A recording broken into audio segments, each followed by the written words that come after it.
يما موالي الهوى يما موالية يما موالي الهوى يما موالية بسمة بتقهر الهموم والأمل يملاها عمري الظلم ما يدوم وأرضك ما بننساها بسمة بتقهر الهموم والأمل يملاها عمري الظلم ما يدوم وأرضك ما بننساها والكون كله بيحضر لعرس الحرية لما موالي الهوى يما موالية. أعوذ بالله من الشيطان الرجيم. بسم الله الرحمن الرحيم. الحمد لله رب العالمين.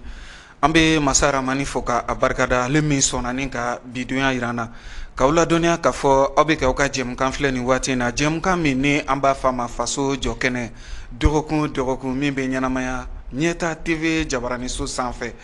ka foli lase aw kelen na bɛɛ lajɛlen ma mali kɔnɔ farafina bangunga ka taa se diɲɛ fanto bɛɛ lajɛlen ma aw minnu sanga ani waati bɛɛ lajɛlen n'aw bɛ danaya ta ka da nyeta tv kan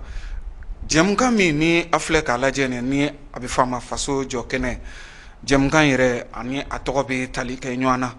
ni anw ka jamana ta k'a lajɛ i n'a fɔ sanga ani waati bɛɛ lajɛlen an bɛ to k'a fɔ ni jɛmukan in kɔnɔ malidenw u ka ca kosɛbɛ minnu ni u sigiyɔrɔ bɛnnen don jamana kɔnɔna ma a ka ja ka taa se minnu yɛrɛ sigiyɔrɔ bɛnna jamana yɛrɛ kɔkanna ma ni o y'an ka tunkarankew ye olu tunkarankew olu ye maa cɛsirilenbaw ye maaw don minnu ni u jɔlen don anw ka jamana ye su fara tile kan sanga ani waati yɛrɛ bɛɛ lajɛlen dɔgɔtɔrɔso ka taa se jibɔndenw ma ka taa se hali kalanso yɛrɛ kɛ ka taa se an ka jamana yɛrɛ ɲɛtaa bɛɛ lajɛlen a yiriwali a cɛsiri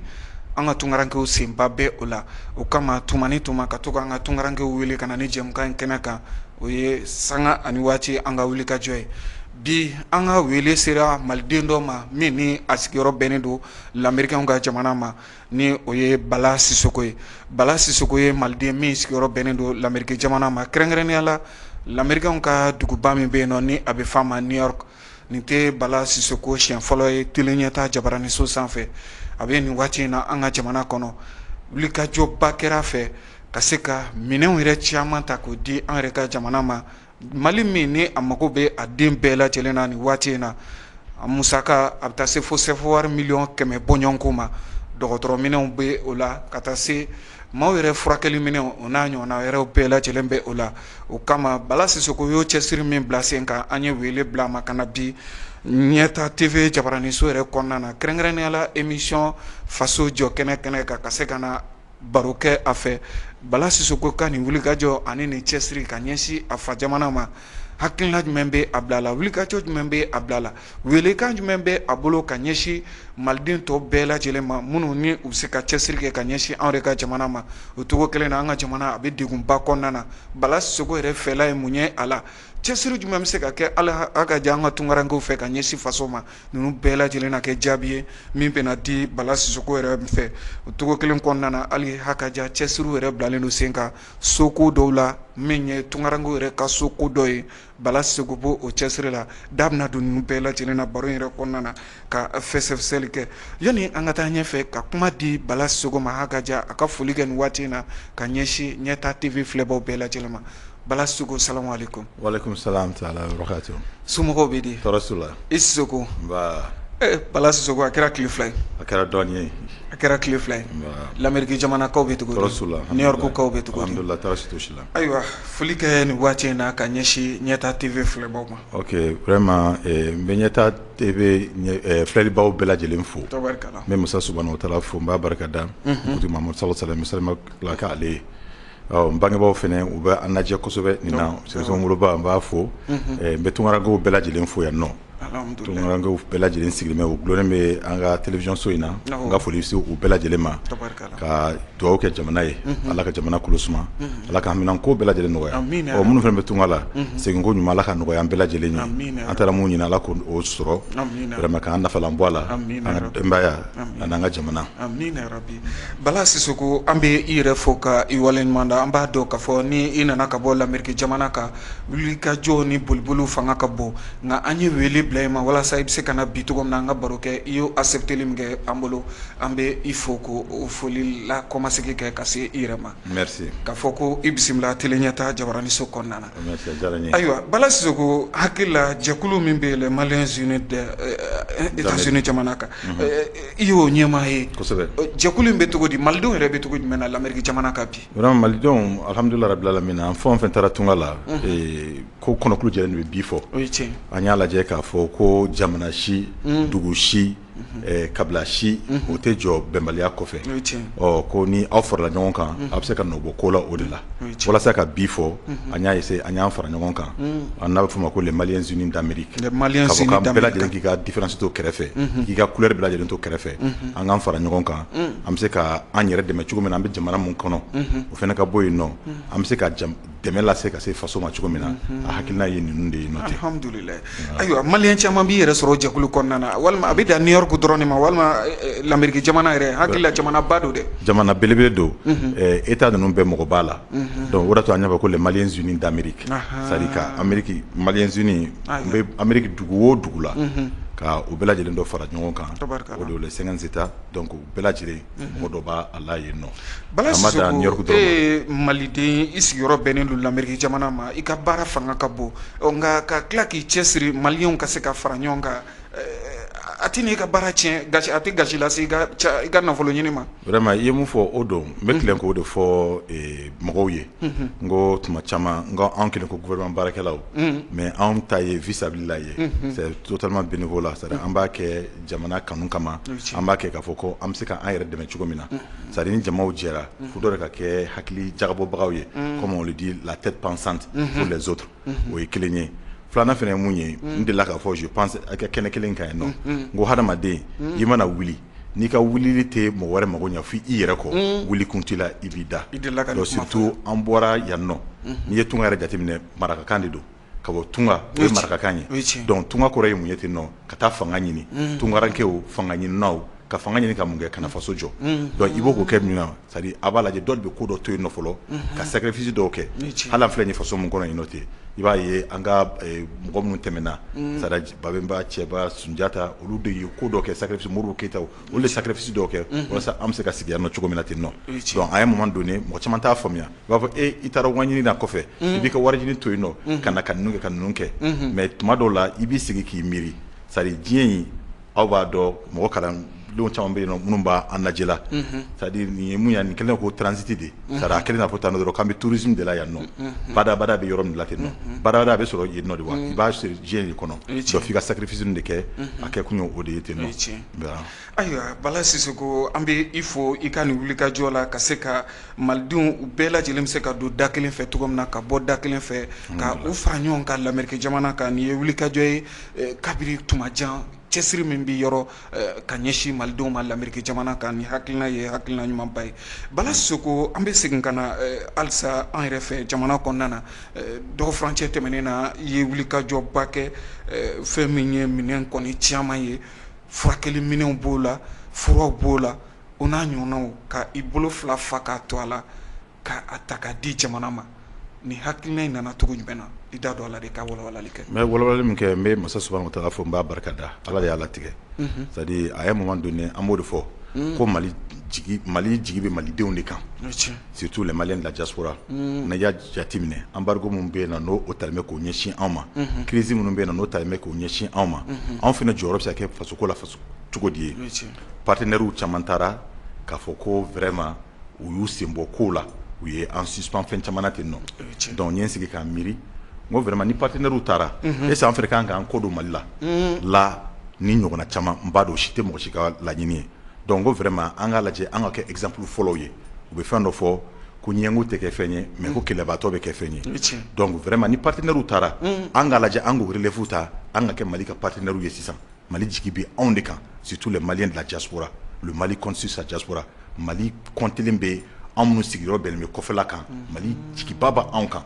n'i y'a jateminɛ faso kɔnɔ yan nɔ bɛɛ ka mɔgɔ dɔ bɛ tunga la yen nɔ donc k'a dɔn ko vraiment qu'est-ce que nous aussi an fana bɛ se ka mun kɛ jamana in ye vraiment a hakilina nana olu de kan k'a fɔ ko degun talen bɛ ka ɲɛsin an ka faamaw ma n bɛ tasimabila kɛ minnu yɛrɛ banna Ala k'u dayɔrɔ nɛmaya minnu blesselen don Ala ka nɔgɔya k'u ye olu ka famille bɛɛ lajɛlen donc k'a fɔ vraiment nin dan bɛɛ kan ka sacrifice dɔ kɛ bɛɛ de kan ka sacrifice dɔ kɛ donc an y'a lajɛ kɛnɛya o de y'a la belebeleba ye ani ko caman bɛ yen nɔ donc la santé avant tout donc vraiment an fana y'a lajɛ sisan sa ne wulila ka wuliliw kɛ k'a fɔ ko vraiment n bɛ se ka dɛmɛ jumɛn ɲini k'o di an ka santé mɔgɔw ma sisan k'a lajɛ k'u ka capacité technique lajɛ u bɛ se ka o améliorer cogo di u bɛ se aw bɛ banabaatɔ yɔrɔ caman d'a ma se n ka sigi olu kan ministre u yɛrɛ b'a yira télé la tuma caman donc a kana kɛ kuma dɔrɔn ye mais an bɛ se ka action fana jumɛn ta k'u yɛrɛ minɛ k'u dɛmɛ o la ka bɔ ko vraiment faamaw fana b'a ye minnu bɛ sacrifice la minnu bɛ kɛlɛ la walasa Ala bɛ se ka jamana in kumabɔ cogo min na u k'a dɔn ko vraiment an bɛ sacrifice min na an bɛ kɛlɛ minnu na walasa souveraineté bɛ se ka na cogo min na mɔgɔ bɛ yen nɔ minnu jigi bɛ an kan vraiment ko soutien bɛ an kan u kɛlen bɛ k'a dɔn an ye donc nin hakilina ninnu bɛɛ nana o de cogoya kɔnɔ ten nɔ. minɛn ninnu i bɛ se k'i da don a la ani a valeur bɛ taa nafolo jeli la wa. vraiment minɛn ninnu a ka ca kosɛbɛ kosɛbɛ ni ko n b'a citer an tɛna se a citer bɛɛ la yen nɔ parce que fɛn o fɛn bɛ se santé ka domaine na k'a daminɛ cardiologie la c'est à dire cœur ka ko la ka taa daminɛ dusukun larawuli ka dɔn ni bana b'a la ni bana t'a la voilà respiratoire olu fɛnw b'a la fo ka taa se hali mɔgɔ dɔw bɛ yen nɔ c'est à dire ni ko gɛlɛyara sɔndu u b'a fɔ ma ko sɔndu ni ɲɛgɛnɛ tɛ ko gɛlɛyara o la fo prostate voilà u bɛ sɔndu de la c'est à dire ka olu la teliya ma olu minɛnw b'a la ani liw ministre yɛrɛ n bɛ ministre fo nin yɔrɔ la ani gouvernement mɔgɔw bɛɛ lajɛlen fo ani an ka ministre malien de l'extérieur n bɛ a fo nin na yɔrɔ la kosɛbɛ a n'a ka cabinet bɛɛ lajɛlen ani gouvernement bɛɛ lajɛlen parce que u y'an dɛmɛ exonération ninnu sɔrɔli la walasa minɛnw bɛ se ka don cogo min na k'a sɔrɔ an ma dédommagement kɛ olu la donc o kɔfɛ Matla ministre y'a fɔ ani li minnu bɛ yen nɔ k'u mago b'olu la kosɛbɛ kosɛbɛ hali n'u ko k'u b'a san k'a bɛ se ka san de kɛ yanni u bolo ka d'a kan donc k'a se k'a las'u ma nin yɔrɔ yɛrɛ la sisan a content na n bɛ ministre de la santé fo nin yɔrɔ la kosɛbɛ kosɛbɛ u ka cɛsiri n'u ka fɛnw la vraiment olu b'a la fɛn camanba de b'a la denmisɛnninw ka pédiatrie minɛnw b'a la fɛn caman b'a la gants b'a la masques b'a la sanitaire b'a la fɛn caman b'a la ordinateur ninnu fana an y'a ye k'a fɔ e yɛrɛ ka baara ye ordinateur baara ye l'Amérique jamana kan i y'i kɔngɔ fana fa o caman na an ka dɔgɔtɔrɔsow mago bɛ ordinateur caman na diɲɛ dɔnni sen kuraw la walasa baara bɛ se ka nɔgɔya bolo cogo min na fichiers bɛ se ka garder o kɔnɔna na cogo min na i n'a fɔ e yɛrɛ bɛ jamana min kan l'Amérique jamana kan olu kɔni ka baara bɛɛ bɛ kɛ ni ordinateur de ye i nana n'o fana caman ye kosɛbɛ i y'o mun fɔ hali ordinateur min filɛ ten nɔ mɔgɔw b'a jateminɛ développement bɛ yɔrɔ min na ten nɔ c'est à dire ordinateur ce n'est plus un luxe c'est une nécessité mais kana n'a ye ka hali mun tɛ nin yɛrɛ ye don kɔfɛ n bɛ o caman feere nɔgɔya la c'est à dire kana k'a jari k'a fɔ n'i y'a ye i ka information ka taa yɔrɔ dɔw la a bɛ la an filɛ nin ye jabaranin kana cogo min na ten nɔ technologie de don donc fo technologie ka caya a ka se ka kɛ c'est à dire bɛɛ ka se ka i sɔngɔ dɔ la bɛɛ ka se ka sɔrɔ nɔgɔya kɔnɔ donc an nana n'olu caman fana ye walasa a bɛ se ka sɔrɔ nɔgɔya kɔnɔ cogo min na mɔgɔw k'a dɔn ko vraiment n'a fɔra ordinateur ye c'est à dire k'a dɔn ko luxe tɛ ko mais nécessité don donc u ka na n'a ye à un prix abordable pour tout le monde mais publicité tɛ kuma n'a taabolo don ayiwa Bala Sisoko nafoloko la i min da don a yɔrɔ la dɛ a nafolo valeur bɛ taa jeli la voilà minɛn minnu nana in filɛ nin ye a nafolo bɛ taa 100 millions bɔɲɔngo la 100 millions o 100 millions n'i y'a ye 100 millions o ye a san wariw ye ka dan a passé o yɛrɛ fana kɔfɛ olu t'o la donc a bɛ se k'a fɔ ko 100 millions ani dɔɔni an b'a fɔ dɔrɔn plus de 100 millions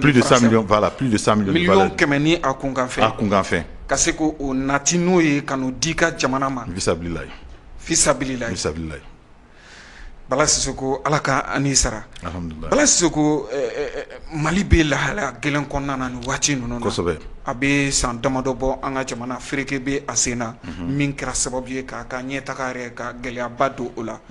aw minnu ye maliden n'aw sigiyɔrɔ bɛnnen don tunga ma aw jɔyɔrɔ bɛ a crise la wa non an jɔyɔrɔba b'a la i ka nin question ye a diyara n ye kosɛbɛ n bɛ tilen k'o de fɔ n ko jamana mago bɛ anw na kosɛbɛ ni nin nana ka a ɲɛsin an ka jamana ma an fana kan ka wuli kosɛbɛ kosɛbɛ k'a dɔn an bɛ se ka lobbying jumɛn kɛ an bɛ se ka wulikajɔ jumɛn kɛ an bɛ se ka delili jumɛn kɛ an bɛ se ka démarche jumɛn kɛ faso ye parce que fɛn dɔw bɛ yen nɔ mɔgɔ k'o de faamuya c'est à dire gouvernement ka wulikajɔw bɛ yen nɔ mais o tɛ se k'a bɛɛ kɛ mais ni population civile wulila ni fanga bɛ population civile mun na o ka wuli bonya ani karama kɔnɔ ka se ko dɔnbagaw ma y'a mɛn an bɛ se ka ko caman kɛ n bɛ misala la anw sigiyɔrɔ bɛnna États-Unis ma y'a mɛn an caman bɛ yen nɔ Amérique jamana kan alhamdulilah rabbil alamin an caman bɛ yen nɔ Amérique papiers b'an bolo y'a mɛn an bɛ voter nationalité b'an bolo donc olu la ten nɔ sisan an fana bɛ se k'a dɔn cogo di ka wuli y'a mɛn an ka sénateurs bɛ yen nɔ an ka congressmenw bɛ yen nɔ an ka électeurs bɛ yen nɔ donc k'a dɔn ka wuli ka s'u ma cogo di k'a fɔ an bɛ bɔ nin jamana de la vraiment ni gɛrɛtɛ de talen bɛ ka s'u ma ka tiɲɛ yɛrɛ fana f'u ɲɛna u bɛ se ka jamana in dɛmɛ cogo di donc ka na k'olu fɛnw kɛ ne ka hakilina ye nin kuma fɔ a bɛ san damadɔ bɔ yanni ko ka se hali nin yɔrɔ in na an ye wulikajɔ dɔw kɛ an taara Nations Unies na an ye ko dɔw kɛ donc hali ani donc o b'a jira k'a fɔ aw sigilen don l'Amérique jamana mun kan yen jamana marabagaw a ka jan faama dɔw bɛ yen minnu ni relation b'a n'u ni ɲɔgɔn cɛ merci o mɔgɔ dɔw bɛ yen nɔ relation bɛ an ni minnu cɛ n'an yɛrɛ fana wulilen bɛ ka an fana b'an ka démarche kɛla kɛrɛfɛ yen nɔ an bɛ masa subahanahu wa taala ala k'an dɛmɛ a ka bolo quelque chose de bien pour le pays. ayiwa Bala Sisoko n'i ye o kisa ta k'a lajɛ i b'a ye k'a fɔ maliden kɔni carinen don fan bɛɛ lajɛlen fɛ i ye l'Amérique jamana min fɔ ni e yɛrɛ sigiyɔrɔ bɛnnen don ma ka taa se Faransi jamana ma Allemagne jamana ka taa se Japon jamana ma n'i ye diɲɛ jamanaba ta k'a lajɛ a ka jan a setigi jamana o setigi jamana i b'a sɔrɔ malidenw sigilen bɛ a jamana kofɔlenw na nin yɔrɔ la e bɛ fɛ k'a fɔ u bɛɛ lajɛlen bɛ se ka ko dɔ kɛ u faso ye nin waati in na wa. kosɛbɛ nin waati la et puis Mali mago b'o o de la sisan kosɛbɛ ka tɛmɛ fɛn caman kan y'a mɛn an bɛ se ka critique ni fɛnw bɛɛ kɛ c'est bien n b'a fɔ je ne suis pas contre ça o ka ɲi kosɛbɛ mais o fɛnɛ kɛrɛfɛ an bɛ se ka nin solution jumɛn ye nin ye solution dɔ ye i n'a fɔ n bɔra ka mun fɔ ten nɔ an minnu sigilen bɛ dugu minnu na n'i y'a jateminɛ min a ta anw ma États-Unis y'a mɛn Nations Unies b'an baara yen nɔ Banque mondiale b'an baara yen nɔ FMI b'an baara yen nɔ olu n'u ɲɔgɔnna caman bɛ yen nɔ a bɛ siège baw b'an baara yen nɔ donc an ka wuli ka s'olu ma o yɔrɔnin kelen de ye nɔ ten a ka surun aw la a ka surun anw na donc aussi c'est à dire il faut que mɔgɔ minnu bɛ an ka association ɲɛ kosɛbɛ minnu sigilen bɛ k'a fɔ u bɛ maliyɛnw de la diaspora représenter faso kɔnɔ yan nɔ f'u ka kɛ mɔgɔ ye mɔgɔ min ye hakilijabɔbagaw de fana ye c'est à dire n'i bɛ kɛ ɲɛmɔgɔ ye ɲɛmɔgɔ tɛ tɔgɔ ye ɲɛmɔgɔ ye kɛwale de c'est à dire mɔgɔw kɛlen bɛ ka ɲɛmɔgɔya kɛ vɛsi dɔ ni fɛngɛw ye olu tɛ mais kɛwale de ye ɲɛmɔgɔ ye c'est à dire yanni ka kɛ ɲɛmɔgɔ ye n'a ma ɲɛ k'i bɛ kɛ ɲɛmɔgɔ ye f'i ka kɛ maa hakili juru ciranin merci tubabu b'a fɔ min ma vision mɔgɔ min ka vision fanga ka bon il faut être un visionnaire ka kɛ ɲɛmɔgɔ il faut être un visionnaire c'est à dire un visionnaire o y'o de ye ten nɔ k'a dɔn ko nin bɛ yen nɔ ne ka mɔgɔw fana bɛ se ka nin kɛ nin bɛ se ka kɛ nin bɛ se ka kɛ donc o ye mun ye ten nɔ nin ko mana wuli ka jamana sɔrɔ y'a mɛn aw de bɛ fɔ aw de bɛ ka fɔ ko aw de bɛ maliyɛnw représenter n'a b'olu kɛ ten nɔ aw ka jɛkulu minnu bɛ yen nɔ a b'olu de wele bon vraiment aw fana bɛ se ka mun kɛ ten nɔ o de don mais an y'a lajɛ Mali ko la sisan alhamdulilah rabbil alamin an y'o dɔn déjà c'est à dire mɔgɔ minnu b'an ye an bɛ radio la an bɛ télévision na an tɛ mɔgɔ la gosi an tɛ mɔgɔ critiquer yan nɔ mais ni a hakili ma k'olu la an minnu sigilen bɛ yen nɔ alhamdulilah rabbil alamin a hakili ka kan anw na an kana olu kɔnɔ bilen y'a mɛn faso mago bɛ faso den bɛɛ de lajɛlen na bɛɛ bɛ se ka faso baara kɛ k'a fɔ ko i bɛ association na i tɛ association na o i bɛ ninnu fɛ o i tɛ ninnu fɛ o an bɛɛ ka dɔn an bɛɛ ye maliyɛn de ye n'a fɔra ko faso. o b'a jira k'a fɔ maa minnu bɛ yen nɔ k'a fɔ u bɛ fɛ ka timinangoya faso ko in na dɔw yɛrɛ bɛ yen nɔ olu b'a jira k'a fɔ Mali ko kɔni an fɛla tɛ bilen o yɛrɛ ka o bɛ sɔrɔ tunkaranke dɔw yɔrɔ e bɛ se ka wele bila o ma Bala Sisoko. n bɛ wele bila o ma k'a fɔ ko vraiment mɔgɔ si kana décourager c'est pas le moment de se décourager mɔgɔ si kana décourager Mali mago b'an na. Ni Mali mago dilan ka kan na a mago b'an na sisan ka tɛmɛ tuma bɛɛ kan donc i bɛ faso baara in kɛ i t'a kɛra mɔgɔ si ye i y'a mɛn ni faso baara o ye Ala ka baara dɔ de ye faso baara o ye Ala ka baara de ye parce que n'i y'a kɛ mɔgɔw ye ni mɔgɔ m'a d'u ye i bɛ dimi mais n'i y'a kɛ Ala kama alhamdulilah hali mɔgɔ m'a d'u ye Ala b'a dɔ ye Ala b'a baraji bila k'i kɔnɔ fɛnɛ donc k'i k'a dɔn ko faso baara bonya ani karama kɔnɔ o ye Ala ka baara ye. Donc ni Mali mago bɛ malidenw na surtout maliyɛn minnu sigilen bɛ kɔfɛ Mali mago b'an na sisan de domaine bɛɛ la ne bɔra ka dɔ kɛ santé la sisan éducation bɛ yen nɔ olu n'u ɲɔgɔn sécurité bɛ yen nɔ i y'a mɛn olu n'u ɲɔgɔnna camanba élevage nin bɛɛ de bɛ yen nɔ Mali mago b'an na sisan de an bɛɛ bɛ se ka dɔ kɛ et puis ni maliyɛnw minnu sigilen bɛ kɔfɛ i y'a mɛn n'an y'an fara ɲɔgɔn kan ka bɛn ko la ka hakiliw kɛ kelen ye wallahi mun kɛra halama 1% kala fɔlɔ an bɛ se ka ko camanba de kɛ parce que an bɔra yen nɔ ka taa expérience de ɲini kɔfɛ an ye expérience caman sɔrɔ yen nɔ o expérience faralen ɲɔgɔn kan an bɛ se ka na ka faso kumabɔ ka faso dɛmɛ minnu bɛ yan nɔ an ka ɲɔgɔn fara ɲɔgɔn kan ka ɲɔgɔn dɛmɛ Bala Sisoko e bolo ni wuli ka jɔ kɛra ni cɛsuru bilara sen kan Mali filɛ ni lahala gɔlɛn min kɔnɔ a bɛ se ka bɔ ni lahala kosɛbɛ kosɛbɛ a bɛ bɔ kosɛbɛ mais mun f'i ɲɛna ka bɔ dingɛ kɔnɔ k'i jɔ tintin sanfɛ ka bɔ dingɛ kɔnɔ k'i jɔ tintin sanfɛ ne y'a jate minɛ n bɛ exemple fitinin dɔrɔn d'i ma yan nɔ maliyɛn minnu bɛ yen nɔ maliyɛn minnu bɛ kɔfɛ baara la n bɛ n ka foli bɛ s'u bɛɛ ma nin yɔrɔ la an ka diplomate minnu bɛ yen nɔ minnu bɛ Nations Unies na minnu bɛ yɔrɔ caman na n ka foli bɛ s'u bɛɛ ma mais n'i y'a jate minɛ décision caman bɛ yen nɔ a bɛ ta Nations Unies ni fɛnw kɔnɔ yen nɔ o décision bɛ ta Nations Unies ni yɔrɔ minnu kɔnɔ yen nɔ ten maliyɛn caman de bɛ yen nɔ c'est vrai contrat de b'u ni olu cɛ mais u bɛ baara kɛ yen nɔ mais maliyɛnw de don tuma dɔw la i bɛ se ka sɔrɔ décision dɔw bɛ ta a bɛ ta hali olu yɛrɛ ɲɛna yen nɔ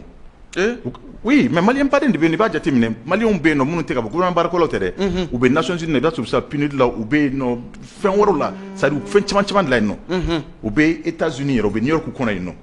i y'a mɛn contrat de b'u ni Nations Unies ye bɛɛ lajɛlen de ta don foroba don quoi donc o foroba min kɔnɔ yen nɔ i bɛ se ka sɔrɔ décision dɔw bɛ ta sisan Mali kan olu yɛrɛ bɛ yen nɔ i y'a mɛn o kɔnɔna la u bɔra ko dɔ kalama expérience ba b'u la et puis dɔw yɛrɛ fana bɛ yen nɔ minnu ye baara kɛ Nations Unies na i y'a mɛn n bɛ vraiment secrétaire chef Jara yɛrɛ fo o yɔrɔ la yen nɔ ale yɛrɛ bɛ yan nɔ c'est des gens qui sont vraiment capables expérience ba b'u la yen nɔ donc olu minnu bɛ yen nɔ olu ye ko caman kɛ donc n'an y'olu fara ɲɔgɔn kan ka a lajɛ k'olu ka kɛ hakili jagabɔbaga ye i y'a mɛn u bɛ na k'a fɔ faso kumabɔli kɔsɔn walahi ni koro sar'u la u bɛ wuli u b'u jɔ o jɔyɔrɔ la faso bɛ bɔ nin kɔnɔ Mali bɛ bɔ ni gɛrɛntɛ ni gɛlɛya yɔrɔnin kelen la kosɛbɛ ka na ni lafiya ni basigi ka ni lafiya ni basigi c'est ça an bɔra n bɛ exemple frappant dɔ ta sisan terre à terre ballontan dɔ bɔra yen nɔ sisan Mali gagnera 4-0 n bɛ Aigle national m'u féliciter nin yɔrɔ la yen nɔ Mali ka an ka dolacilaww u ye sebayaba kɛ u y'an bɛɛ la content Congo jamana kan u y'an bɛɛ la content kosɛbɛ mais a sɔrɔla cogo di fɛnɛ i bɛ taa sɔrɔ professionnel dɔw bɛ yen nɔ u wulila u ye maliyɛn dɔw bɛ ballontan na jamana wɛrɛ u wulila u y'olu wele ka na u kana ka na biw don u nana ka na équipe kɔnɔna gagner donc n'a gɛlɛyara tan dɔ fɛnɛ an caman fɛnɛ sigiyɔrɔ bɛ kɔfɛla la expérience dɔ b'an fɛnɛ la u fɛnɛ bɛ se k'an fɛnɛ wele ka na o i y'a mɛn ka na ka fɔ so bɛ se ka bɔ nin faamuya dɔ ni kodɔn dɔ b'a la a banna o de don a bɛɛ n'aw seko n'aw dɔn an bɛɛ n'an seko n'a dɔn o de don et puis an tɛna k'a fɔ k'i bɛna ɲini wari ɲini tɛna kɛ foyi ye alhamdulilayi rabil alamin i yɛrɛ ko ten na an bɔra ka dɔn mun kɛ ten nɔ plus de 100 millions i y'a mɛn donc o kɔrɔ tɛ k'a fɔ ko ne bɛ ka na k'an bɛna o dɔn mun kɛ ko ne yɛrɛ ou bien n ka famille ou bien n teriw ou bien n bɔrɔw k'olu bɛɛ mago bɛɛ ɲalen don ou bien ko ne yɛrɛ mago bɛɛ ɲalen don o tɛ o mais i bɛ ko dɔ to yen ko dɔ de kama jamana nin de ka bon ni bɛɛ lajɛlen sisan le pays a besoin de ça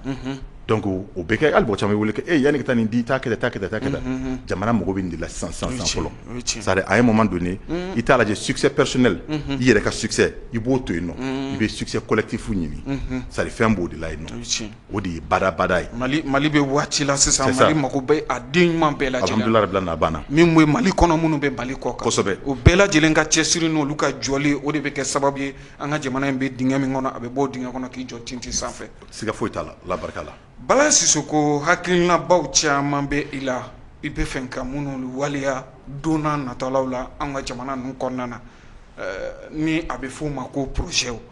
ni ala sɔnna ma baro tako filanan na an bɛ segin ka na mankutu kɔfɛ walasa i ka se ka i da don i ka projet baw la ka se ka walawalali kɛ olu bɛɛ lajɛlen na sɔɔni sisan an bɛ segin ka na mankutu kɔfɛ. n balimamuso an bɛɛ tun sigilen bɛ ka don min kɔnɔ o de sera baramuso makɔrɔni bɔra makɔrɔni kalite ɲumanba ɲagami foyi t'a la wa a bɛ bugun baramuso makɔrɔni kunbaba b'a la misɛmani b'a la hali vermicelle makɔrɔni sɔngɔ ka di a tobi ka di wa a tɛ nɔrɔ a tɛ nɔɔni a foroko kumaba ye 80 ye min y'a foroko fitinin ye ale bɛ sɔrɔ 40 dɔrɔn ayi bi jamana in gwadɔnaw bɛɛ bɛ girin makɔrɔni kelen mun nɔfɛ ale de don baramuso makɔrɔni baramuso i ta i ka kow ye foli ni waleɲuman dɔ k'o lase aw ma aw minnu bɛ ka ɲɛta tv filɛ nin waati in na mankutu kɔfɛ an bɛ segin ka na an ka jɛmukan kɔnɔna na maa welele Bala Sisoko ye maliden ye min sigiyɔrɔ bɛnnen don l'Amérique jamana ma nin waati in na a bɛ an fɛ faso kɔnɔna na yan nɔ wulikajɔ kɛra a fɛ dɔgɔ kurancɛ tɛmɛnen na ka se ka i bolo fila fa k'a to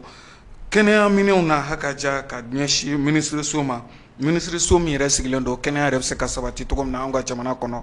min ni a valeur bɛ taa 100 ani a kunkanfɛn na li bɛ o la furaw bɛ o la ka taa se ordinatɛrw ma an yɛrɛ tun bɛ a kɛnɛ kan min ni a baaraw bɛɛ lajɛlen bilara sen kan Bamakɔ yɛrɛ sigida 6nan na minisiri 2 bɔɲɔgɔnko o tun bɛ a kɛnɛ kan ka taa se CNT yɛrɛ maaw ma minisiri 2 min ɲɛsilen don tunkarankew ka lahalaya ma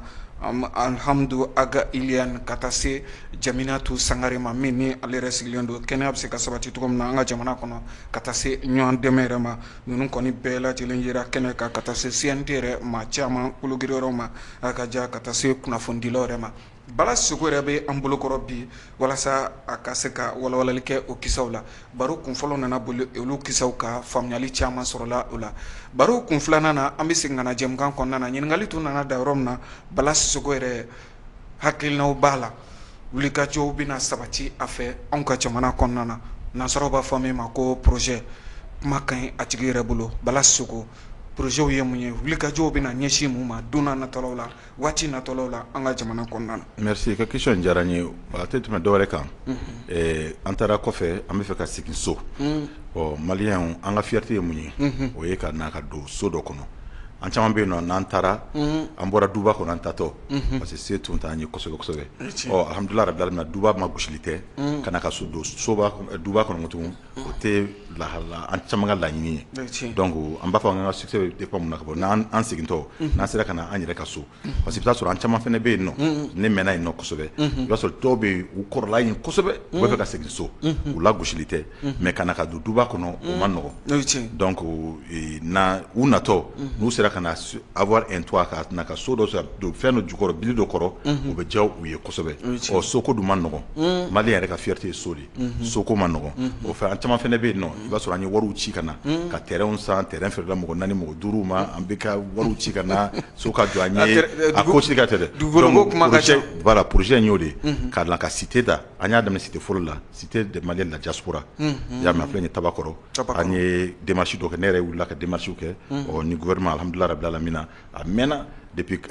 2016 b'a dɔn a b'a kalama bɛ nin wulikajɔ la mais nous les Américains an ye wulikajɔ kɛ kosɛbɛ mɔgɔ ma mun faamuya Américains u tɛ décourager gɛlɛya kɔnɔ parce que mɔgɔ ma mun faamuya gɛlɛya ani nɔgɔya de ta ɲɔgɔn fɛ comme moi-même je suis un entrepreneur donc an bɛ gɛlɛya ninnu dɔn don dɔ ka di don dɔ man di donc o ye diɲɛlatigɛ n'a ko ye tile bɛ yen nɔ su bɛ yen nɔ Ala ye ko bɛɛ da ka kɛ fila fila ye donc an tɛmɛna gɛlɛya ninnu fɛ an bɛ Ala barikada nin ka se ka kɛ gɛlɛya ninnu nɔgɔyalen kosɛbɛ kosɛbɛ an kɔni an avancé la kosɛbɛ c'est à dire ka so sɔrɔ ka di maliyɛn fɛn o fɛn sigilen bɛ diaspora la k'a di u bɛɛ lajɛlen ma et puis k'a lajɛ fɛnɛ banque bɛ se ka financer u ye cogo di ka juru d'u la k'a sara dɔɔni dɔɔni donc an y'o partenariat kɛ n bɛ profiter la ni banque minnu bɛ baara kɛ la n b'u fo yɔrɔ nin na yan nɔ kosɛbɛ Banque Atlantique b'o la BMS fɛnɛ b'o la yen nɔ Banque Atlantique ni BMS voilà n b'o olu fo na ani fonds de garantie hypothécaire n b'olu fɛnɛ fo nin yɔrɔ la yan nɔ kosɛbɛ olu bɛ n ka partenaire ye nin ko la alhamdulilayi donc suko baara ninnu bɛ sen na a dabɔlen don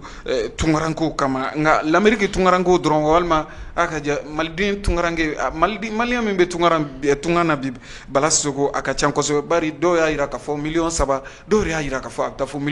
6 hakɛ la maliden min ni i sigilen don tunga na a bɛ Amérique tɔw dɔrɔn de concerné walima tunkaranke bɛɛ vraiment i ka question in a diyara n ye kosɛbɛ nin o de ta an fɔ ko la diaspora c'est à dire Amérique dɔrɔn tɛ c'est vrai a hakilina bɔra Amérique mɔgɔw la mais an ka démarche kɔnɔ gouvernement tɛmɛnenw na olu y'o de fɔ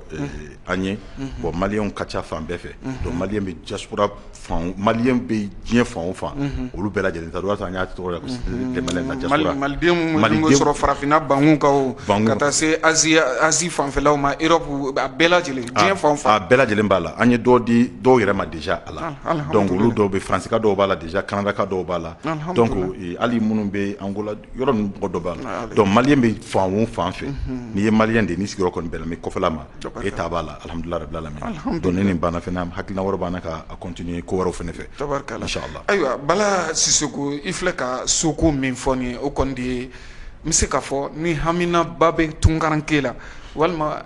ni jɔrɔna ko bɛ tunkaranke la o de ye a kunmadogoyɔrɔ ye n'o ye soko ye nin ye hakilina talen fɛ a bɛ waati bɔ hakilina min n'i bɛ k'a bila sen kan walasa maliden fɛn fɛn ni o sigiyɔrɔ bɛnnen don tunga ma a mana segin ka na faso kɔnɔ a ka se ka kuma dogoyɔrɔ sɔrɔ a ka se ka so sɔrɔ a bɛ don so min kɔnɔ min ni gɛlɛya tɛ bɔ a la o de ye hakilina ye walima o de ye nin projet in yɛrɛ ka laɲiniba ye an b'a ɲini ala fɛ halisa ala ka barika don baaraw la o bɛɛ lajɛlen kɔfɛ Bala Sisoko projet wɛrɛw bɛ yen hakilina wɛrɛw bɛɛ bɛ yen nɔ ka ɲɛsin hakaja an ka jamana ye a ka yiriwa ni a ka sabati ma wa e ye ordinateur baarakɛla ye Bala Sisoko denmisɛnnin caman bɛ yen bi bi in na ordinateur ko b'o la walima hali a dɔnni yɛrɛ o bɛ se ka sabati cogo min na Bala Sisoko i hakili t'o la wa n'a hakili b'o la kosɛbɛ an bɛ baara wɛrɛw yɛrɛ fɛ mun tɛ ninnu si ye parce que mɔgɔw ma mun faamuya l'entrepreneuriat c'est ça qui peut développer un pays o ye mun ye gouvernement bɛ se ka baara kɛ di mais gouvernement tɛ se k'a bɛɛ kɛ c'est à dire mɔgɔ minnu anw bɛ baara minnu kɛ an yɛrɛ dama ni ɲɔgɔn cɛ an bɛ feere minnu kɛ an yɛrɛ dama ni ɲɔgɔn cɛ an bɛ baara minnu créer an yɛrɛ dama ni ɲɔgɔn cɛ o de bɛ gouvernement dɛmɛ gouvernement tɛ se k'a bɛɛ kɛ n'i y'a jateminɛ an bɛ faso min yɛrɛ kɔnɔ nous sommes plus de 20 millions d'habitants en tout en mode fois 18 à 20 millions donc au la n'i y'a jateminɛ gouvernement baarakɛla a cayara cogo cogo a bɛ tɛmɛ million kelen ɲɔgɔn kan donc an bɛ ka mun kɛ ka na ni système d'entrepreneuriat dɔ ye k'a dɔn ko jamana bɛ se ka développer c'est à dire ni baarakɛlaw cayara an yɛrɛ ka création an bɛ se ka fɛn minnu créer adama ni ɲɔgɔn cɛ donc o hakilina dɔ b'an na mais tagalen ɲɛfɛ an da bɛna to olu la walasa an bɛ se ka baara caman créer cogo di n'o olu caman kɛra chômage bɛ se ka nɔgɔya cogo min na jamana kɔnɔ o ye degunba ye min bɛ an ka jamana kɔnɔ voilà hali sojɔ min yɛrɛ filɛ ɲɛ tɛ na an filɛ ɲɛ soko min na ni ala barika la ni baaraw daminɛna ça va créer plus de 1000 emplois o dɔrɔn o bɛ plus de 1000 emplois créer ciment feerelaw b'a la cɛncɛn feerelaw b'a la cɛncɛn tala b'a la sojɔlaw b'a la nɛgɛsirilaw b'a la manœuvre b'a la so peinture b'o la carreau dala b'o la nɛgɛsirila b'o la dumuni feerelaw b'o la min bɛ nin dahirimɛ sɔrɔ a la awɔ minnu bɛ taa dumuni fɛnɛ feere baarakɛlaw ma yen nɔ o b'a la donc a n'a ko ka ca ça va créer plus de 1000 emplois nin baara in yɛrɛ dɔrɔn na filɛ alhamdulilayi ayiwa Bala Sisoko n'i ye nin kisa ninnu bɛɛ lajɛlen ta k'a lajɛ jɛkulu min ni e b'o ɲɛmaya la bi l'Amérique jamana kan n'o de ye les Maliens Unis d'Amérique e ni jɛkulu wɛrɛ tɔw bɛ cogo di kɛrɛnkɛrɛnnenya la ni ye anw ka jamana ta k'a lajɛ tunkaranke jɛkuluba 2 de bɛ anw ka jamana kɔnɔ ni o ye Haut Conseil des Maliens de l'extérieur ka taa se Conseil supérieur de la diaspora malienne ma ni jɛkuluba 2 minnu bɛ yen nɔ k'a ni jɛkulu in i n'u cɛmancɛw bɛ cogo di ka taa se hakaja jɛkulu wɛrɛ wa hakaja faso yɛrɛ ma kɛ hali Mali ka lasigiden min bɛ l'Amérique jamana kan i ka relation bɛ cogo di i kelen k'i ka nin jɛkulu in bila sen kan donc n b'a daminɛ ni Mali ka lasigiden minnu bɛ yen nɔ Mali ka lasigiden min bɛ l'Amérique jamana kan n bɛ u fo n b'u barikada monsieur Konfuru son excellence mun y'an ka ambassadeur ye New York yen nɔ n b'ale fo n'a ka baarakɛɲɔgɔnw bɛɛ lajɛlen Mali ka lasigiden su min bɛ hali kunasini a ye texte ci ma k'an féliciter dɔn mun bɔra ka kɛ sisan vraiment a ye kuma ɲuman caman fɔ n ye a kɔnɔ yen nɔ k'a fɔ ko vraiment c'est une fierté pour eux n b'a daminɛ fɛ donc courant bɛ passer n'u cɛ kosɛbɛ et puis u bɛ baara ɲumanba de la yen nɔ ale n'a ka groupe bɛɛ lajɛlen o bɔlen kɔfɛ a la CSDM n bɛ CSDM mɔgɔw fo kosɛbɛ yen nɔ Sherifu n'a ka mɔgɔw et puis n bɛ a ka présidente fo mun bɛ États-Unis yen nɔ Fatumata Jara Pupe n b'a fo vraiment n ka allié don ni a bɛ baara caman kɛ ɲɔgɔn fɛ a bɛ baara Fatumata Jara Pupe a bɛ fɛn o fɛn kɛ a b'a sara na ni bɛ fɛn o fɛn kɛ n b'a sara la donc CSDM u yɛrɛ n ye CSDM mɔgɔw yɛrɛ ka président d'honneur ye déjà donc olu ka président n y'olu ka président d'honneur ye o bonya taara k'o di o bonya taara awɔ olu ye n k'u ka président d'honneur ye CSDM kɔni donc o kɔfɛ sa donc tɔ ninnu ni sa a bɛ dugawu kɛ Ala k'a ɲɛ ka d'an bɛɛ lajɛlen ma o tuma au conseil des Maliens de l'extérieur o ko bilara wa bari e tun ye cɛbɔ ye wagati dɔ la hali n'o y'a sɔrɔ kalafiliw kɔni ma taa e ji min sira fɛ o tuma n'i kɔ donni au conseil des Maliens de l'extérieur la wa non bon ma kɔ don i dun terikɛ Abibu Sile ma kɔ don Maliens na ma kɔ don Maliens na mais n kɔ donna au conseil ka taabolo la c'est-à-dire n bɛna mun f'i ɲɛna hali kalafili mun filɛ nin ye ten nɔ pour une première fois pour la première fois an bɛ yan nɔ seerew bɛ kɛ a la yen nɔ deuxième tour ma deli ka k'a la depuis a daminɛna deuxième tour daminɛna Bala la k'a ban Bala la o deuxième tour yɛrɛ fɛ dun tɛ dɔwɛrɛ dɛ Bala de gagnera bon c'est-à-dire n'i y'a jateminɛ Maliens kumara Amérique kɔnɔ u ye Bala ta pour d'autres raisons olu kɛra olu ka hakilinaw ye donc c'est à dire le choix de la majorité n'a pas été répliqué donc o ma bila sen kan o kɔrɔ o da ko an y'a fɔ ko bon problème t'a la n'o ma kɛ ten nɔ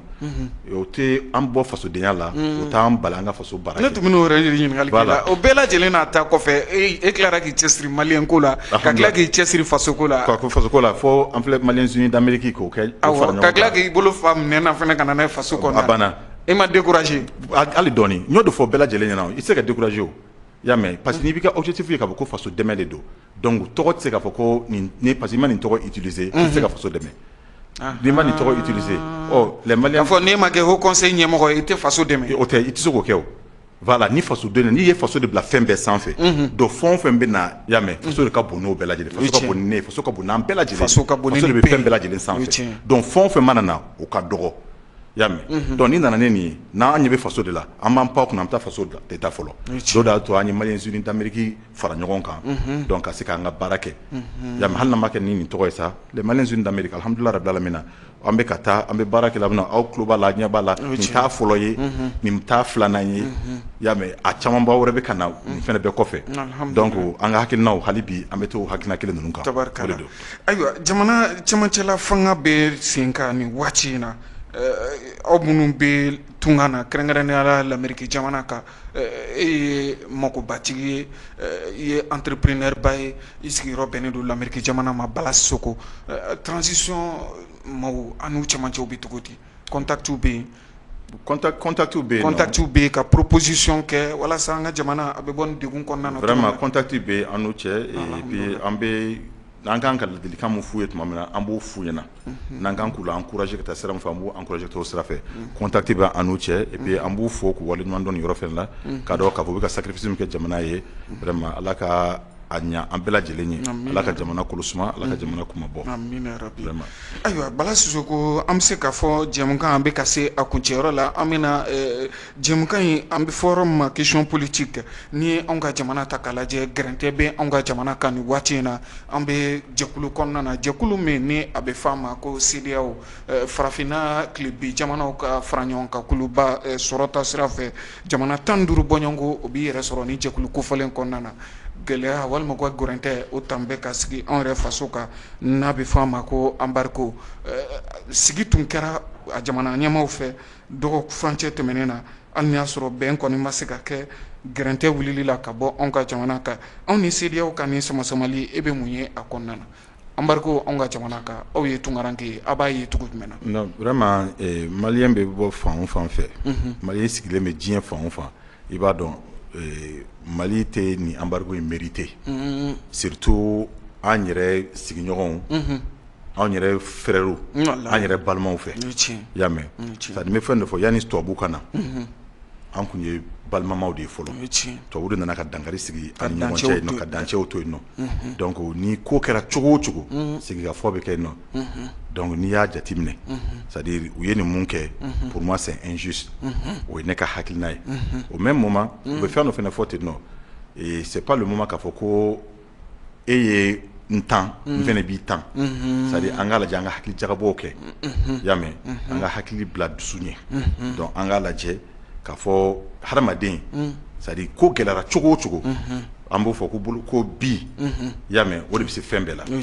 ko kɔnɔkulu jɔlen bɛ bi fɔ donc n'olu ma mun dɔn an k'o dɔn diplomatie in kɔrɔ ye o de ye ten nɔ donc hali bi an kana fɔ k'an bɛ da fermer diplomatie la an kana fɔ k'an bɛ da fermer i y'a mɛn sigikafɔ la ani ka bɛn ko dɔ kan an mago b'olu la komi olu mago b'an na cogo min na i y'a mɛn an kana foyi ta ni dusu ye c'est à dire diplomatie de bɛ se ka kɛ nin raison ye o de bɛ se ka kɛ k'a clé ye k'a bɛɛ lajɛlen dayɛlɛ an bɛ Ala deli a kun ka di an bɛɛ lajɛlen ye le 4 k'a fɔ ko a ka fɔ k'a banna pepewu an content n'a fɔ an ye message dɔw ta k'a yari ɲɔgɔn cɛ ten nɔ parce que o y'an kɔrɔtɔli yɔrɔ ye mais ko Ala m'a latigɛ fɔlɔ ani Ala banna ma o fɛnɛ tɛ kelen ye donc komi a bɛ tɛmɛ ko le tora an kɔ tugun an bɛ Ala deli vraiment yan'o cɛ erreur minnu kɛra alhamdulilayi rabbil alamin an k'o erreur corriger ka se yen nɔ walasa ko bɛ se ka ɲa i y'a mɛn jamanadenw bɛɛ lajɛlen fɛngɛ la c'est à dire an mago b'o de la ayiwa Bala Sisoko hakili la hali ni y'a sɔrɔ aw sigiyɔrɔ bɛnnen don jamana kɔkan ma kɛrɛnkɛrɛnnenya la e Bala Sisoko yɛrɛ New York jamana kan Mali wolomasiri tabaw ni a bɛ fɔ o ma ko armée ni an k'u ma faama ni waati laban ninnu na u ka cɛsiri fanga ka bon kibaruya kɔni hakili la aw bɛ a sɔrɔ ni a fɔra k'aw ka jamana wolomasiri yɛrɛ ta bɔ n'o y'aw ka finitigilakaw ye k'u bɛ cɛsiri ba la a bɛ hakilina jumɛn da u ma. non a bɛ espoir d'an ma kosɛbɛ a bɛ espoir d'an ma u bɛ baara mun na ɲɛ ten nɔ an b'u encourager vraiment an bɛ dugawu k'u ye hali bi an bɛ dugawu ma don k'u ye tuma bɛɛ y'a mɛn u bɛ nin baara mun na parce que i ye kuma mun fɔ de don sara anw sigilen bɛ yɔrɔ min na an b'a ye olu b'u ka surasiw bonya cogo min na u b'u ka surasiw supporter cogo min na ni nin ko ninnu wulila ten nɔ diɲɛ kɔnɔ e ko lamɛnni jamana yɛrɛ de tɛ fɔlɔ ye. merci sari i bɛ taa sɔrɔ hali siraba dilannaw yɔrɔ la nɔ i bɛ taa sɔrɔ siraba dilan yɔrɔ kelen pe tɛ kɛ Amérique ni nin ko bɛ yen nɔ n'i t'a sɔrɔ Amérique drapeau wulilen tɛ sira dilanna yɔrɔ kelen pe tɛ kɛ n'i bɛna contrat bi sira dilan na sira dilan yɔrɔ dɔ i bɛ sɔrɔ Mali drapeau de bɛ yen n'o bɛ Amérique ta ye Amérique drapeau de bɛ kɛ yen nɔ sani n'i y'a dan ne yɛrɛ ma hali siraba dilan yɔrɔ Mali drapeau kan ka kɛ yɔrɔ bɛɛ la an fɛn o fɛn filɛ nin ye hali jabaranin lajɛli la sara an bɛɛ k'a lajɛ an bɛɛ ka hali i ka du kɔnɔ i ka supporter tɛ se ka hali ma wari di ma foyi kɔ mais k'a dɔn ko vraiment ko tu es fier de ton pays i ka ta ka Mali drapeau ta k'a bila i ka du da la i y'a mɛn ninnu bɛɛ de ye dɛmɛli ye donc an ka faamaw an ka jamana in kanu an ka jamana in kanu et puis an ka faamaw i ye kuma fɔ ten nɔ vraiment an b'u fo an b'u waleɲuman dɔn hali n bɛna n da tu yɔrɔnin dɔ la i yɛrɛ ma kuma min kunna ten nɔ hali bɛ publicité mun ye sisan pour les famas n b'a ye a b'a ye télévision na tuma yanni journaliw cɛ u bɛ fɛnw kɛ fama ka publicité kɛ a hakili jagabɔbagaw la n b'a fɔ ne b'o la a hakili jagabɔbagaw la ne b'o la ne m'a fɔ n ko Bala yɛrɛ kɛra communicateur dɔ ye sa a hakili jagabɔbagaw la ne b'o la i y'a mɛn mɔgɔ min tun bɛ chef d'état-major général la a tuma la n t'a tɔgɔ fɔ nin yɔrɔ la yan nɔ i y'a mɛn ne de taara ne sera a ma ni a kumara Bɛnba Keita n taara n sera Bɛnba ma ne ni Bɛnba kumara parce que Bɛnba tun bɛ États-Unis de a tun bɛ baara kɛ Nations Unies na surasi don donc on de sera ma ne ko n taara ni Bɛnba kumara n ko vraiment n ko surasiya parce que o y'a sɔrɔ digi bɛ ka k'an ka mɔgɔw la kosɛbɛ n ko vraiment an k'a dɔn k'a fɔ u bɛ se ka soutenir cogo min na ka moral la remonter n ko an k'a lajɛ n ko nin plus façon n ko komi ni poste kalifara la innovation dɔw kɛ a fana y'i sigi k'i miiri n b'a fo k'a waleɲuman dɔn k'a fɔ ko non ko vraiment ko c'est une très bonne idée a y'i ka hakilina ta ba a y'i ka hakilina ta ba la ɔ a yɛrɛ fana ye caman fara kan alhamdulilah a fitinin dɔ bɔra n na mais a yɛrɛ ye camanba fara kan n'a ka communicateur ɔ o le filɛ ten nɔ donc tu vois bi kɔni wasona ko dɔ bi Mali jabaraniso la min bɛ k'an ka wolomasiri yɛrɛ tabaw k'u hakili jo halisa ka taa fɛ halisa Ala ka sebaya d'u ma vraiment Ala ka sebaya d'u ma Bala Sisoko waati sɛbɛkɔrɔ korona an bolo ni maa ko k'e ka kumakan laban fɔ ni jɛmukan in kɛnɛ kan yɔni an n'i ka sigi wɛrɛ cɛ i bɛ se ka mun sɔrɔ ka fɔ an ka kɔrɔfɔw kun cɛ. n bɛ vraiment aw fo ɲɛta fo n bɛ e yɛrɛ fo ani baarakɛɲɔgɔn bɛɛ lajɛlen fo n bɛ dugawu kɛ faso ye Ala ka faso kolosuma Ala ka hɛrɛ kɛ an ka finitigiw fɛnɛ Ala ka hɛrɛ k'u bila Ala ka sebaya d'u ma don o don minnu taɲara Ala k'u dayɔrɔ nɛmaya minnu banana Ala ka nɔgɔya k'u bɛɛ lajɛlen ye ɔ fasoden minnu fɛnɛ bɛ faso kɔfɛ n'o ye anw yɛrɛ ye les Maliens de la diaspora vraiment Ala ka hɛrɛ kɛ an bɛɛ lajɛlen ye soronko ɲuman Ala k'o nɔgɔya an bɛɛ lajɛlen ye mais an bɛɛ lajɛlen k'a lajɛ k'a fɔ ko faso mago bɛ an bɛɛ lajɛlen na donc yanni ka bɔ kuma fɛnɛ kɔnɔ CNT mɔgɔw i da tugu la n bɛ u bɛɛ lajɛlen fo CNT Conseil national de la transition voilà plus précisément n'a ɲɛmaaba ye Maliki Diaw ye voilà n bɛ Maliki Diaw fo yɔrɔ la n bɛ son excellence le président de la République colonel Assimi Goïta voilà colonel Assimi Goïta président de la transition n bɛ a fo nin yɔrɔ la kosɛbɛ ɔ fɛnɛ bɔlen kɔ dɔn Youssouf Z Coulibaly o n'a ale ye président ye administration territoriale la n bɛ ale fo kosɛbɛ parce que ne n'olu de fara ɲɔgɔn kan hakilina la u taalen ka fɛnw ɲɛfɔ donc an y'a dɔn ko ni mɔgɔ minnu bɛ yen nɔ n bɛ Abdulwahab fo nin yɔrɔ la kosɛbɛ Touré n'ale ye président Maliki Diaw u ka conseiller spécial dɔ ye donc n bɛ bɛɛ lajɛlen fo n b'aw bɛɛ fo Ala ka jamana kɔlɔsi an bɛ foli di yɛrɛ cakɛɲɔgɔn ma n'o ye Mayiga ye an bɛ Mayiga yɛrɛ fo Musa Mayiga kosɛbɛ Musa Mayiga non Musa Mayiga fo vraiment tabarikala o cogo kelen na an bɛ foli lase Fatumata Jakite ma ni an bɛɛ lajɛlen b'a wele Batoma kosɛbɛ New York kaw fɛ yen nɔ non n bɛ a fo kosɛbɛ donc n bɛ les ressortissants de Kati comme n y'olu fana ka président ye donc n bɛ Katikaw bɛɛ lajɛlen fo Katikaw fana caman bɛ tunga Musa Alajon yɛrɛ ale bɛ Faransi kaw fana fɛ yen oui n bɛ Musa Alajon fo ɔ n bɛ Tasima Blaka a ye n na voilà Ala ka musokɔrɔba Ala y'o min ji dɔgɔya an bɛ dugawu kɛ Ala ka badabada dali nɔgɔya ye amina rabi ka i yɛrɛ fo k'i waleɲuman dɔn i nana ka wele jaabili min kɛ an ka ni barosigi kɛ an b'a jigiya k'a fɔ nin tɛna k'an ka baro laban ye tuma ni tuma n'i bɛ taga ni ka segin kɛ lamɛn lameriki jamana ni Bamako ni ɲɔgɔn cɛ an na to k'i wele ka na ɲɛta TV Jabarani so kɔnɔna na ka se ka na baro kɛ hakaja ka ɲɛsin maliden yɛrɛ kelen-kelenna bɛɛ lajɛlen ma an bɛ i fo k'i waleɲuman dɔn nin bɛ dansigi kɛ aw ka bi jɛmukan na ni o ye faso jɔkɛnɛ maa welele Bala Sisoko ye maliden min ni a sigiyɔrɔ bɛnnen don lameriki jamana ma dɔw furancɛ tɛmɛnen ale kɔni i bolo fila fa k'a to kɛnɛya minɛnw na ka taa se o n'a ɲɔgɔnna wɛrɛw ma ka se ka na di an ka jamana yɛrɛ ma a kɔni kɛra fisamanciyaba ye bari musaka min donna a da fɛ a bɛ taa se fo sɛfɛwari miliyɔn 100 o n'a kunkanfɛn ma minisiri fila bɔɲɔgɔnko olu tun bɛ a kɛnɛ ka taa se CNT yɛrɛ ma baw caman ma an bɛ foli lase aw bɛɛ lajɛlen ma Bala Sisoko an b'a jigiya ka fɔ jɛmukan min kelen filɛ nin ye a ka ja walawalali minnu kelen filɛ nin ye kɔrɔfɔw la faamuyali caman sɔrɔla la ka ɲini masa Rahamani fɛ basigi ani kolosuma ala ko o sabati an ka jamana kɔnɔ jamana a bɛ degun min kɔnɔna na nin waati in na ala ka a bɔ degun kɔnɔ ni k'a jɔ tintin yɛrɛ sanfɛ k'aw bɛɛ fo k'aw bɛɛ waleɲuman dɔn k'a ɲini masa Rahamani fɛ ala ka dɔgɔkun wɛrɛ jɛmukan yira na ni o ye faso jɔkɛnɛ ye. يمام ويل الهوى يمام ويليا يمام ويل الهوى يمام ويليا بس ما بتقهر الهموم والامل يملاها عمر الظلم ما يدوم وارضك ما